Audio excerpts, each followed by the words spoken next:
నమస్తే, జిల్లావాణి న్యూస్ కు స్వాగతం. నా పేరు తరంగిణి. ముందుగా హెడ్లైన్స్ చూద్దాం.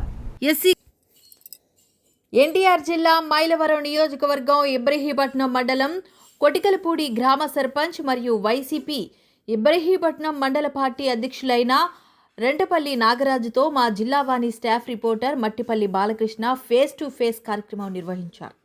ఈ కార్యక్రమంలో మా స్టాఫ్ రిపోర్టర్ మట్టిపల్లి బాలకృష్ణకు రెంటపల్లి నాగరాజు సమాధానమిస్తూ, నేను కొటికలపూడి గ్రామంలోనే రెంటపల్లి ఆదాము మరియు కుమారులకు రెండో సంతానంగా జన్మించానని, నాకు ఒక అక్క, ఒక చెల్లి, ఒక తమ్ముడు, మేము మొత్తం నలుగురుమని, నా తోబుట్టువులందరూ వివాహాలు చేసుకుని షటిల్ అయ్యారని, నేను 10వ తరగతి మాత్రమే చదువుకున్నానని, నేను మేనమామ కూతురైన జ్యోతిని వివాహం చేసుకున్నానని, మా ఇద్దరకు దాంపత్య జీవితానికి గుర్తుగా వర్షిత అనే 14 ఏళ్ల పాప, ప్రశాంత్ అనే 12 ఏళ్ల బాబు ఉన్నారని, నేను పేద రైతు కుటుంబం నుంచి వచ్చానని, కష్టపడి నేను అంచెలంచెలుగా ఎదిగి 2017వ సంవత్సరంలో కొటికలపూడి గ్రామానికి వైసీపీ గ్రామ కన్వీనర్గా, 2021వ సంవత్సరంలో కొటికలపూడి గ్రామానికి సర్పంచ్గా, 2025 సంవత్సరంలో ఇబ్రహీపట్నం మండలానికి వైసీపీ పార్టీ అధ్యక్షునిగా పనిచేస్తున్నాను అని అన్నారు. నేను కొటికలపూడి గ్రామ సర్పంచ్ అయిన తర్వాత సుమారుగా 2,75,00,000తో అభివృద్ధి కార్యక్రమాల్ని చేశానని, అందరికీ అందుబాటులో ఉంటూ నా శక్తి వంచన లేకుండా పనిచేశానని, మా గ్రామ ప్రజలకి నేను ఈ స్థాయికి రావడానికి కారకులైన రాజకీయ నాయకులకు నా హృదయపూర్వక కృతజ్ఞతలు తెలియజేస్తున్నానని అన్నారు. నిరుపేద వ్యవసాయదారుడు, నిరుపేద కుటుంబం నుంచి వచ్చిన వ్యక్తి అంచెలంచెలుగా ఎదిగి 2017లో గ్రామ పార్టీ అధ్యక్షుడిగాను, అలానే 2021లో అదే గ్రామానికి సర్పంచ్గాను, 2025లో అదే మండలానికి మండల పార్టీ అధ్యక్షుడిగా ఉన్నటువంటి వ్యక్తి రెంటపల్లి నాగరాజు గారితో మనం ఈరోజు ఇంటర్వ్యూ. నమస్తే నాగరాజు గారు. నమస్కారం బాలకృష్ణ గారు. ఈ ఇంటర్వ్యూ ప్రారంభించే ముందుగా మీ కుటుంబ నేపథ్యం మా ప్రేక్షకులు తెలియజేస్తారా? అంటే మమ్మీ, డాడీ, మీరు ఎక్కడ జన్మించారు, మీ జననం, బాల్యం కొంచెం మా ప్రేక్షకులు తెలియజేస్తారా? నమస్కారం బాలకృష్ణ గారు. జిల్లావాణి యాజమాన్యానికి, రిపోర్టులకి, ప్రేక్షకులు కూడా నా నమస్కారం. మీకు కూడా బాలకృష్ణ గారు. సరే బాలకృష్ణ గారు, మా నాన్నగారి పేరు రెంటపల్లి ఆదాము, రెంటపల్లి కుమారి. మేము 9 సంతానం. మా అక్క, నేను, మా తమ్ముడు, చెల్లి అందరూ ఇల్లు అయిపోయి వీళ్ళంతా సెటిల్ అయిపోయారు మొత్తం. ఓకే, అందరూ మీ నాన్నగారి పుట్టిన సంతానం మొత్తం వెల్ సెటిల్ ఏదో రకంగా అందరి మీదనే సెటిల్ కదా. మీరు ఎంతలో చదువుకున్నారు? కొంచెం గట్టిగా చెప్పు. నేను 10వ తరగతి చదివాను. ఎక్కడ? Mulapadu ZP high school.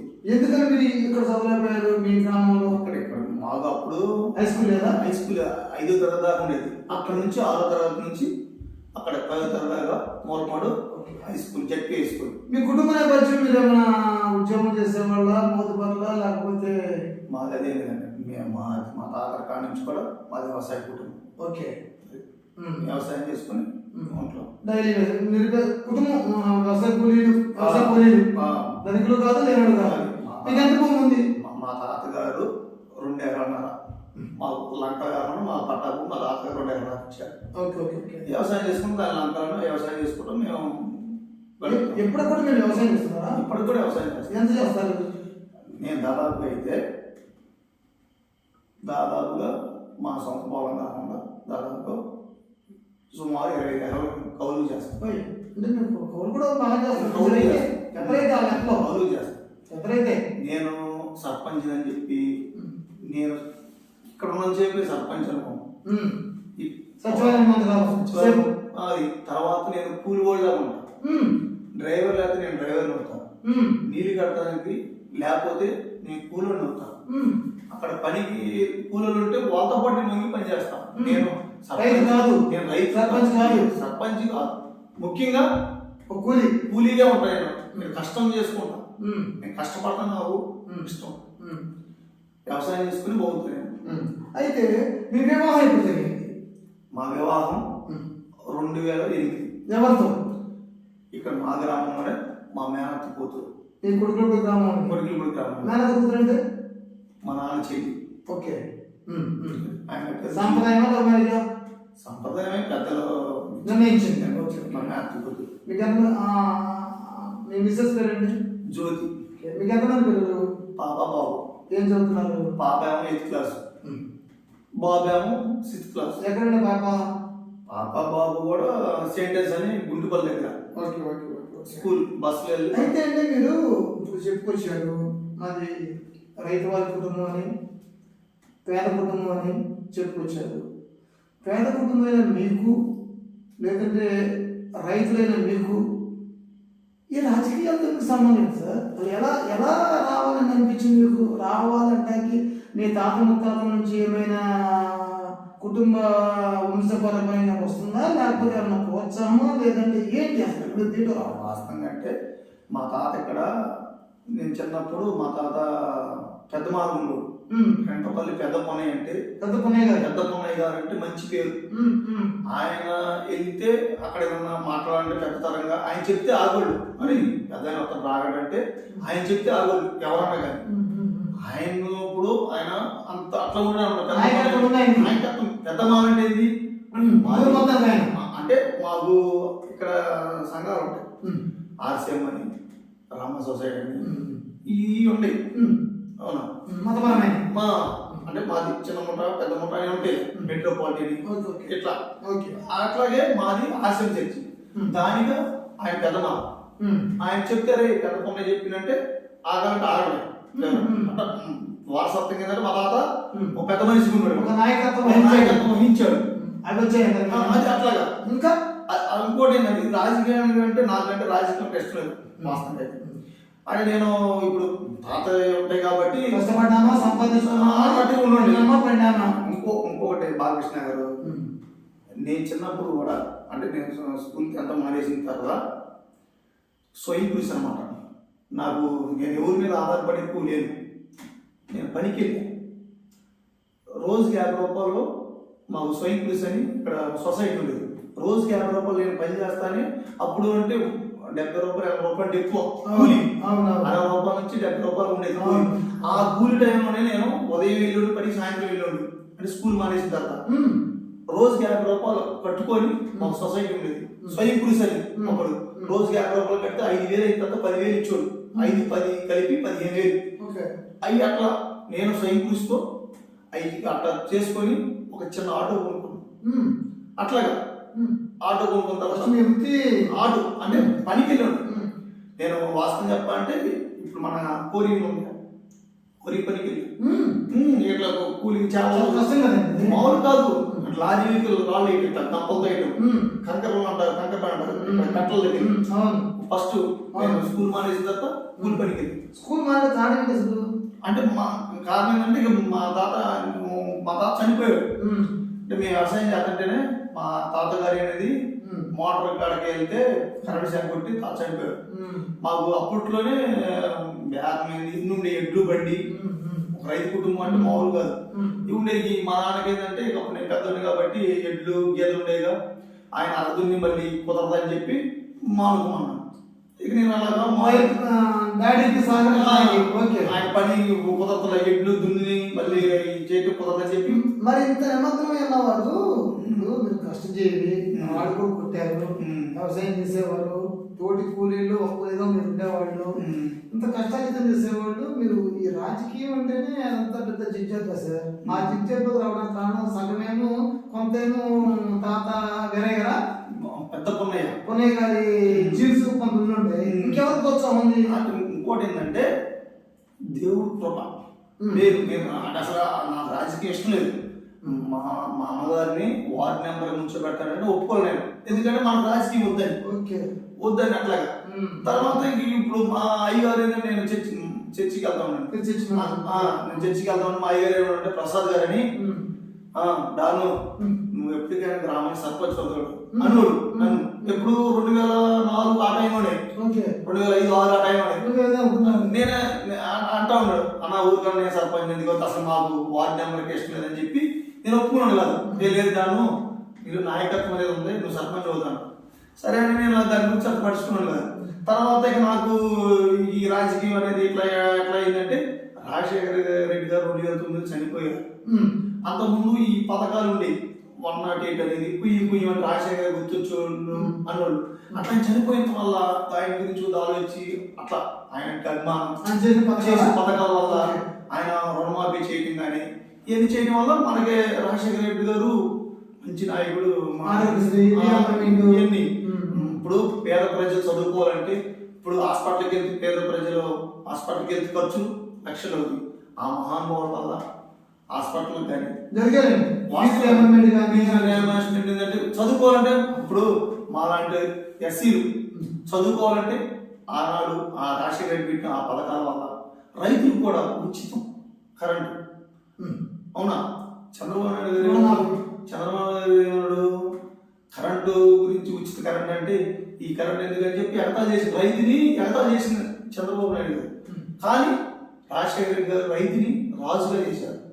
వాస్తవం, రుణమాఫీ చేశాడు, చెప్పినట్టు ఆ అభిమానంతో అట్లాగట్లాగా జగన్ గారు కొంతేమో జగన్ గారు ఈ తర్వాత జగన్ గారు ఏంటి, ఆయన పథకాలు పేదవాడికి అండగా నిలిచింది. ప్రతి పేదవాడు చిరునవ్వు చూడమన్నారు జగన్ గారు. అమ్మఒడి ఏంది, ఆశ్రయం ఏంది, మౌన కదా చెయ్యి ఏంది, రైతు భరోసా ఏంది, హాస్పిటల్ ఏంది, నాడు నేడేంది, ప్రతి అక్క చెల్లెళ్ళకి జగన్ కాలం. యాజమాన్యానికి, రిపోర్టర్లకి, ప్రేక్షకులకు కూడా అందరూ కూడా నమస్కారం. జగన్ కాలంలో సెంటున్నర ఇచ్చి ఇల్లు కట్టినటువంటి ఒకరికి 3 లక్షలు అట్లా ఉంటుందన్నమాట. అంత చేసిన అది జగన్ గారు అంటే ఆ విధంగా అంత అభిమానం అట్లాగా అట్లా వచ్చేసింది. అంటే మీ పెదనాన్నగారు ఏమన్నారు, పెద్ద పొన్నయ్య మా తాత, మీ తాతయ్య గారు పెద్ద పొన్నయ్య గారి ద్వారా కొంత రాజశేఖర రెడ్డి గారి యొక్క ఇన్స్పిరేషన్ ద్వారా, మరి కొంత జగన్ గారి ద్వారా మీరు రాజకీయ రంగ ప్రయోగం చేశారు. మీరు రాజకీయ రంగ ప్రయోగం చేయడానికి, మిమ్మల్ని ఈ రంగ ప్రయోగం చేయడానికి తీసుకొచ్చిన వారు ఎవరు? అప్పట్లో సీట్ ఇవ్వడానికి గ్రామ పార్టీ చేశారు కదా. అయితే మాకు పెద్ద ఉండరు, ఎవరు? శాస్త్రి గారు.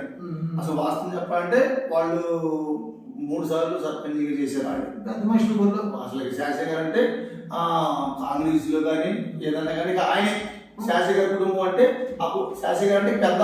వారు కూడా మీకు సహకరించారా? వాస్తవం ఏంటంటే మేము ఆయన ఏమంటే ఉన్నాం, శాస్త్రి గారు అంటే ఉన్నాం. ఆయన ఏమన్నారంటే, అరే ఈసారి మాకు లేదు నువ్వేరా, ఈసారి నువ్వు లైన్లో రావాలి అని వాస్తవంగా ఆయన నా ఎమ్మడి నన్ను ప్రోత్సహించి ముందుకురా వెళ్దాం, ఈసారి నువ్వేరా బాయ్ లైన్లో అడిగి మా పని అయిపోయిందారా అని నన్ను ముందు తీసుకొచ్చి. అయితే సార్ 2017 మీరు గ్రామ పార్టీగా ఎంపిక అవడానికి, వైసీపీ గ్రామ పార్టీగా వైసీపీలో రావడానికి, గ్రామ పార్టీ కన్వీనర్ రావడానికి కారణం ఏంటి? గ్రామ పార్టీ ఏంటంటే మంత్రులు అసలు అనేది లేదు. మా గ్రామంలోనే మా వాళ్ళు ఏంటంటే నేను నా పద్ధతి చూసి నువ్వు ఉంటే బాగుంటుందిరా, కుర్రోడివి, కొద్దిగా ఏదన్నా కానీ పార్టీ కోసం కష్టపడటానికి ఉంటారు బాగుంటుందిరా అని చెప్పి మా వాళ్ళు అక్కడ మా పెద్దలు ఉన్నారు కాబట్టి ఆ పెద్దలందరి సహకారంతో నేను గ్రామ అధ్యక్షుడిగా ఎన్నుకోవడం జరిగింది. అది రమేష్ గారు ఆశీస్సు, జ్యోతి రమేష్ గారు ఆనాడు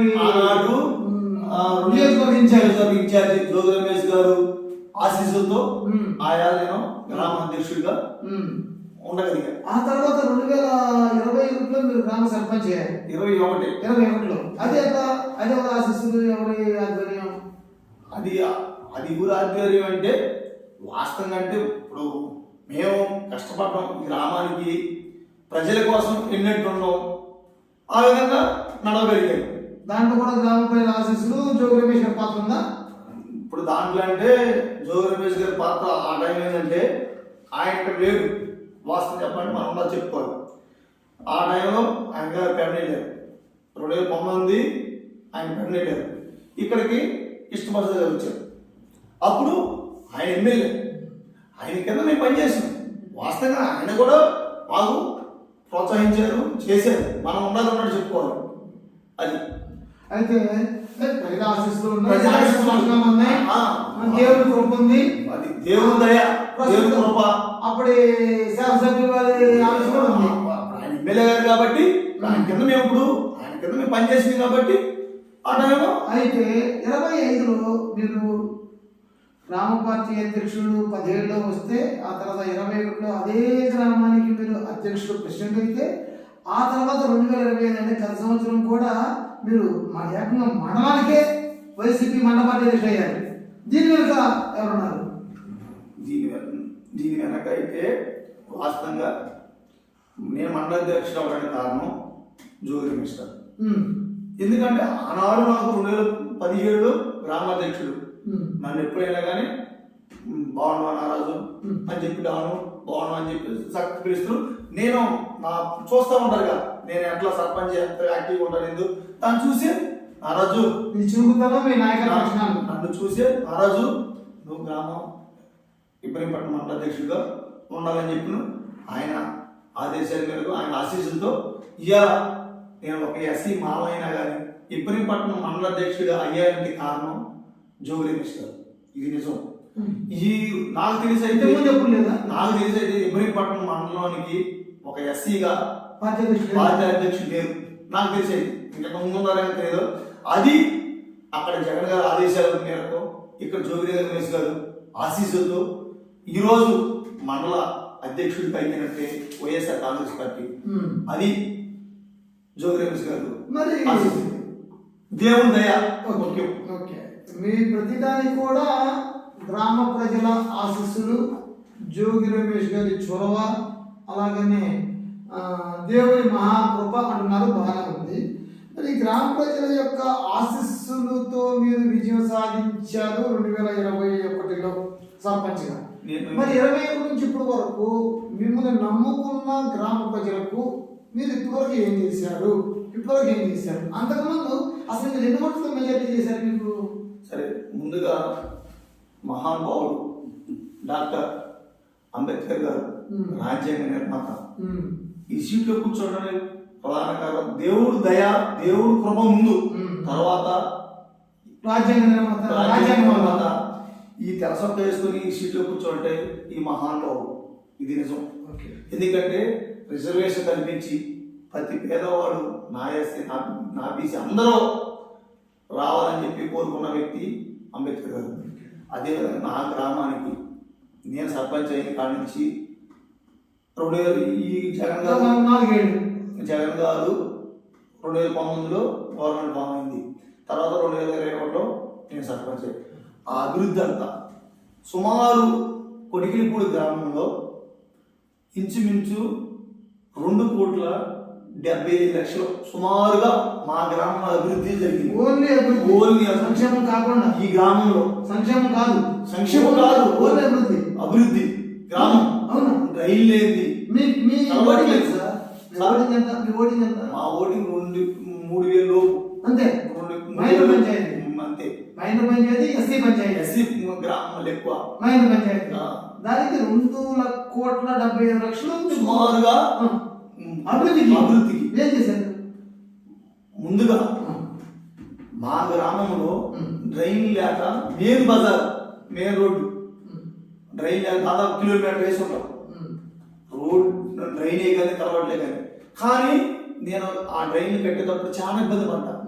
ఎక్కడ దాకా నన్ను చాలా ఇబ్బంది పెట్టు. అయినా కానీ నీకు కాలువ కట్టాలి అందరినీ మమేకం చేసుకొని ఆ విధంగా డ్రైన్లే కానీ కలవట్లే కానీ సుమారు 60 లక్షలు వర్క్ చేసి 60 లక్షలు వర్క్ చేసి సుమారు కిలోమీటర్ పైన ఉంది. ఇంకా చిన్న అటు సిమెంట్ రోడ్డు కలవట్లు కానీ ఏమైనా కానీ ట్రైన్లే కానీ. ఇప్పుడు మీకు ప్రాబ్లం లేదు, వర్షం వస్తుంది. ఇప్పుడు వర్షం వస్తే మెయిన్ రోడ్డు నీళ్ళు ఆడుతుంది. రెండోది ఏం చేశారు? రెండోది ఏంటంటే డొంకలు, మా ఊరు డొంక రోడ్లు ఉండే పొలాలకు వెళ్తారు రైతులకి. మా రైతులందరూ కూడా మన డొంకలకి వెళ్తానికి ఇబ్బంది ఉంది, రోడ్లు బాగా బైక్లు వెళ్తా అని మా దగ్గరకు వస్తే మేము అదేది అక్కడికి మా అందరితో మాట్లాడుకొని ఏ రోడ్లు పెడతామంటే పరమ డొంక, తూర్పు చేరు, సమాధుల రోడ్డు అనేది ఉంది. ఈ మూడింటి కూడా సుమారుగా 5 లక్షలు సుమారుగా ఈ గ్రాయి రోడ్డు. ఏం చేశారు? రోడ్డు పోయించారు. గ్రాయి రోడ్డు.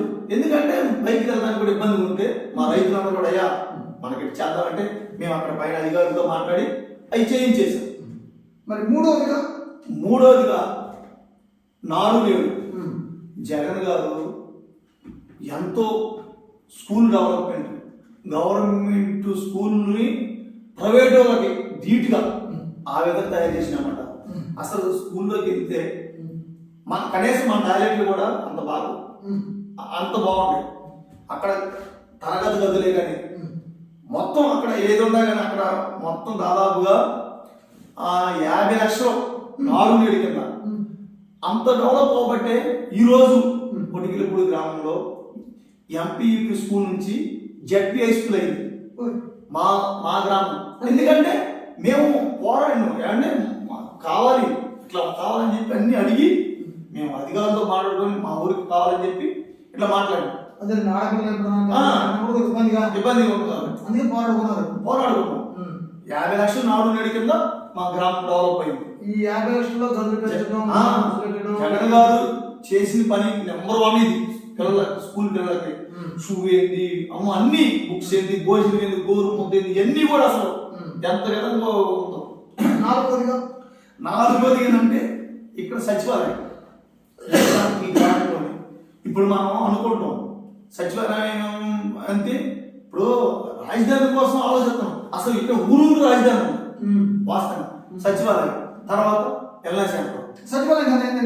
సచివాలయానికి 40 లక్షలు సుమారుగా 40 లక్షలు సచివాలయం. అది 2 అంతస్తులు గ్రౌండ్ ప్లేస్. అంత కావాలంటే సర్పంచ్ ఉంది, సెక్రటరీ ఉంది, ఎల్ఫేర్ ఉంది. సచివాలయం తర్వాత ఎల్ఐసి సెంటర్ దానికి 20 లక్షలు సుమారుగా. అట్లా ఆర్బీకి ఏమంటే ఇంత ముందు మనం ఏదన్నా చిన్న నొప్పి వచ్చిన ఏదైనా వచ్చినా కానీ ఇబ్రహీంపట్నం వెళ్ళాలి. ఇక్కడ మన గ్రామం హాస్పిటల్ ఉంది. ఎంత మీకు 10 కిలోమీటర్లు. ఈ రోజు అంటే మనకి హాస్పిటల్. ఇక్కడ ఉన్నవాళ్ళు హాస్పిటల్ ఆశా వర్కులు లేదు. ఈ గ్రామాల్లోకి వచ్చి తిరుగుతున్నారు. మొత్తం వెళ్ళి ఏదమ్మా మీకు ఏదన్నా ఇబ్బంది ఉందా అని మెడిసిన్ ఇస్తున్నారు. ఎట్లా ఉందో చూడండి. ప్రజల దగ్గరికే పాలన జగన్ కాదు, ప్రజల వద్దకే పాలన. 10 కిలోమీటర్లు వస్తుంది. మన గ్రామ సచివాలయం అంటే సచివాలయంలో పనులు ఇంతకుముందు ఇబ్రహీంపట్నం మండలాఫీస్కి వెళ్తే గంట కూర్చుంటే పనులు అయ్యేది. ఇవాళ మన గ్రామంలోకి వచ్చి ఎన్ని సేవలు. ఇంకేం చేశారు? ఆర్బీకి రైతుకి ఎంత ఉపయోగం. రైతులు ఇంతకుముందు ఈ క్రాప్ లేక పంట నష్టం వస్తే ఇబ్బంది పడితే ఇవాళ వాళ్ళు దాంట్లో ఉన్న వాళ్ళు వచ్చి ఈ క్రాప్ చేయటం కానీ పంట నష్టం ఏదైనా వస్తే అమ్మనే ఆన్లైన్ చేయటం కానీ ఎంత బాగుంది. అసలు రైతుకి అందుబాటులో ఉంటుంది, చక్కగా జరుగుతుంది. దానికి 20 లక్షలు సుమారు. ఆ తర్వాత ఇంకోటి ఏంటంటే ప్రేమదార గొడవ అని. ఈ ప్రేమదార గొడవ అనేది అసలు కొండూరు కావాలని పట్టుకుందాం అనుకున్నారు. అంటే రైతులు అందరూ కలిసి జీకొండూరు గ్రామం అక్కడ మండలంలో ఇక్కడ మండలంలో కలిసి సరే ఇక్కడ మన ప్లేస్ లేదనుకుంటే నేను అన్నా అయ్యా మనం సమకాసిన రైతులు మనకు అందుబాటులో ఉంటుంది ఇక్కడ ఎప్పుడైనా మనం మంచిదని చెప్పి వాళ్ళతో మాట్లాడి ఇక్కడ కట్టించింది. దానికి వచ్చి సుమారు 20 లక్షలు. కూడా దానివల్ల మీకు వచ్చే లాభం ఏముంది. ఇప్పుడు రైతుకి ఇప్పుడు పంట అనుకో 40 వర్షం వచ్చింది అనుకో దాంట్లో గొడవ పెట్టుకోవచ్చు. ఓకే రైతుకి ఇబ్బంది ముందు కట్ట కావాలనుకో మన కైంచర్లకి వెళ్ళే కాడ ఇక్కడ అందుబాటులో ఉంది. తర్వాత ఇంకేం చేశారు? తర్వాత రైతు గోడమని పెద్ద గోడం ఇంకా రైతులు ఇంకా ఇబ్బంది పడకూడదని రైతుల కోసం ఎంతో మేలు చేసేది జగన్. దాన్ని ఉపయోగించుకోవాలి మనం. ధాన్యం కానీ ఏదన్నా మన దాంట్లో దాచుకోవడానికి తడవకుండా మనకు రేటు వచ్చినప్పుడు అమ్ముకోవచ్చు. మరి దానికి 40 లక్షలు సుమారుగా ఈ గ్రామంలో నాకు తెలిసి సర్పంచ్ ఎంతమంది చేశారు కానీ అది నా అదృష్టమో అవునా నాకు అది అదృష్టం అనుకున్నా నేను. ఈ గ్రామానికి నేను సర్పంచ్ అయ్యి ప్రజలకు మేలు చేయడానికి ఇప్పుడు సర్పంచ్ అయిన మాత్రం ఎన్ని చేయాలనేది ఎన్ని తీసుకురావడం లేదు. ఆయా జగన్ గారి పుణ్యం అంట అవునా. ఈ గ్రామాలకి మేము కడతాం, ఇక్కడ సచివాలయం కడతాం కానీ ఆర్మీకి కడతాం కానీ ఇవన్నీ కూడా ఇక్కడ కరెంట్ లేదు, వాటర్ లేదు. మేము ఎట్లా కట్టింది తెలుసా? కరెంట్ లేకపోతే జనరేటర్ తెచ్చి, నీళ్ళు లేకపోతే వాటర్ ట్యాంక్ తెచ్చి అంత స్పీడ్ చేసిన పనులు. చూడండి వర్షం చూస్తే ఇక్కడ రైతు భరోసా, సచివాలయం ఏంది, ఆర్మీకి ఏంది, ఇవన్నీ వర్షం ఇక్కడ పడుతుంది. అంటే మీ లెక్క ప్రకారం సుమారుగా డ్రైన్స్ కి కలవట్టుకి ఒక 60 లక్షలు ఖర్చు పెట్టి అంటారు. అలాగనే డంప రోడ్లకి ఒక 10 లక్షలు ఖర్చు పెట్టి అంటారు. అలాగనే నాడు నేడుకి ఒక 50 లక్షలు, సచివాలయానికి 40 లక్షలు, వెల్నెస్ సెంటర్కి 20 లక్షలు, రైతులు ఆర్బీకేకి 20 లక్షలు, ప్రేమ ద్వారా గోడౌన్ ద్వారా ఒక 20 లక్షలు గిడ్డైంది. రైతు గోడౌను ధాన్యం నిల్వ చేసుకోవడానికి ఒక 4 లక్షలు, సుమారుగా 2,70,00,000 జగన్ గారి ప్రభుత్వంలో మీ ఆధ్వర్యంలో అభివృద్ధి జరిగింది అంటారు. ఖచ్చితంగా ఇవన్నీ ఉన్నాయి, బిల్డింగ్ ఉన్నాయి, అన్ని కట్టే ఉన్నాయి. ఓకే అండి, మీరు ఎందుకు చేశారు? చివరిగా మిమ్మల్ని ఎంపిక చేసుకొని, మరి అది కాంపిటీషన్ మీద కూడా మిమ్మల్ని ఎంపిక చేసుకొని వాళ్ళ ఆశీస్సులతో మీరు తెలిసారు కదా, మీ గ్రామ ప్రజలు ఆశీస్సులతో మీ గ్రామ ప్రజలకు కానీ, మండల పార్టీ అధ్యక్షుడిగా పెట్టిన మండల ప్రజలకు కానీ మీరు చెప్పాలన్నది ఏంటి? బాలకృష్ణ గారు, ఈ కొడికిపూడి గ్రామంలో నన్ను ఎంతో ప్రేమించారు ప్రజలు, నన్ను ఎంత ఆదరించారు. నా రోజు సర్పంచ్ అయితే బాగుంటుంది అని ఏ విధంగా అయితే నన్ను ఎంతో ప్రేమించిన ప్రతి ఒక్కరు కూడా వాళ్ళకి నేను అందుబాటులో ఉంటాను. ఎప్పుడు కూడా వాళ్ళు నాకు ఎనీ టైం, నేను సర్పంచ్ అని చెప్పి గర్వంతో కాకుండా ఎప్పుడు ఫోన్ చేసినా నా శక్తి లోపం లేకుండా ఎనీ టైం అర్ధరాత్రి అయినా ఎప్పుడైనా కానీ వాళ్ళకి అందుబాటులో ఉన్నాను. ఎందుకంటే ప్రజలు వాళ్ళు నన్ను గెలిపించారు, నేను ప్రజాసేవ కోసం వచ్చా. నేను అదే తప్ప మళ్ళీ కష్టపడతాం, వ్యవసాయం చేసుకుంటా. నేను ఇదే కాకుండా నా పని నేను చేసుకుంటా ఉంటా, ప్రజలకు అందుబాటులో ఉంటా. వాళ్ళు చెప్పిన దానికి ఒక పూట అటు ఇటు అయినా కానీ ఖచ్చితంగా ప్రజలకే అందుబాటులో ఉంటా. అదేవిధంగా నాకు నేను ఎంత కష్టపడుతున్నా కాబట్టి నన్ను చూసి అదేవిధంగా ఇలా మండలాధ్యక్షుడు అయ్యానంటే 10 గ్రామాలకి మండలాధ్యక్షుడికి ఆ గ్రామం 10 గ్రామాలు కూడా ఆ గ్రామంలో అందరితో కలుపుకొని, ఆ గ్రామాల 10 గ్రామాలు అందరూ కలుపుకొని నేను ఇలా ముందుకు వెళ్తున్నాను. జోగిరామేశ్వర రాసిస్తూ ఇలా ముందుకు వెళ్తున్నాను. అది విన్నారు కదా, మరి రెండపల్లి నాగరాజు గారు అంచెలంచెలుగా ఎదగడానికి ప్రధాన కారణం గ్రామ ప్రజల ఆశీస్సులు, జోగి రమేష్ గారి చొరవ, మాజీ ముఖ్యమంత్రి జగన్మోహన్ రెడ్డి గారి యొక్క సంక్షేమ అభివృద్ధి పథకాలు, అలానే ఈయన పార్టీలో రావడానికి వారి పెదనాన్న గారి వాళ్ళ తాతగారి పెద్దపన్నయ్య గారి జీన్స్, నాయకత్వం, అలాగనే గ్రామ ఆశీస్సులు, కుటుంబ ప్రోత్సాహం ఏదైతే వచ్చారన్నారు. అలానే చివరిగా కూడా నేను ప్రజల మనిషిని, ప్రజలతోనే ఉంటాను, భవిష్యత్తులో కూడా ప్రజలతోనే ఉంటాను అని తెలియజేస్తున్నారు నాగరాజు గారు.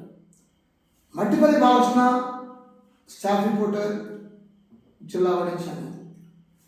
యాజమాన్యానికి, రిపోర్టర్లకి, ప్రేక్షకులకు అందరూ కూడా నమస్కారం. నమస్తే. ఓకే.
ఎంత అభివృద్ధి అభివృద్ధి ఇది అభివృద్ధి